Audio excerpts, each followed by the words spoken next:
गोटे राज्य दुई जन मुखिया जणे कुला आउ जणे डह उभय कंध संप्रदायर नदी पहाड़ घेरा प्राकृतिक परिवेश भितरे दुई कंध मुखिया कुला डह दैवी उपासना और निराडंबर जीवनचर्या भितरे स्थानीय अंचल को शासन करुथांती।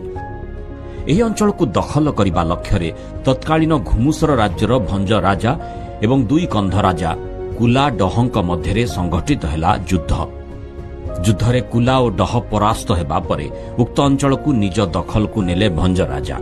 सेठारे भंजराज शासनर गड़ प्रतिष्ठा कले।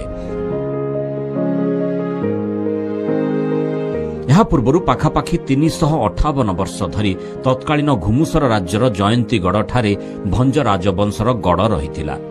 निज राज्यर अधिक सुरक्षा और निरापद गड़ पाई भंज राजा माने कुला एवं डह शासन करथुवा अंचल को बाछि नै दुई मुखियांक सह युद्ध करिथिले।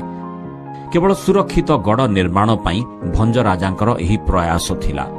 सही स्मृति रे कुला एवं डहंक नाम अनुसारे उक्त अंचल को कुला डह भावरे नामकरण कले। परे ताहा अपभ्रंश होई कुलाड बोली कुहागला। किछ ऐतिह्यर कथा कारण अनेक स्मृति अनुभूति किंबदंती सांगक बहु घटना दुर्घटना स्वाभिमान पराक्रमर पृष्ठभूमि उपर ठिया होई रहिछि ए ओडिया माटी। इतिहास पृष्ठारे एबे भी साहित्य होई रहिछि अनेक तिक्त मधुर लोमहर्षक घटना।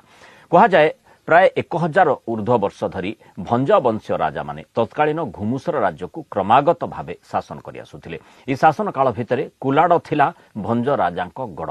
एठार रहिचंती भंज वंशर इष्टदेवी मां व्याघ्र देवी। एठी जन्म होइथिले विश्वविख्यात कवि सम्राट उपेन्द्र भंज।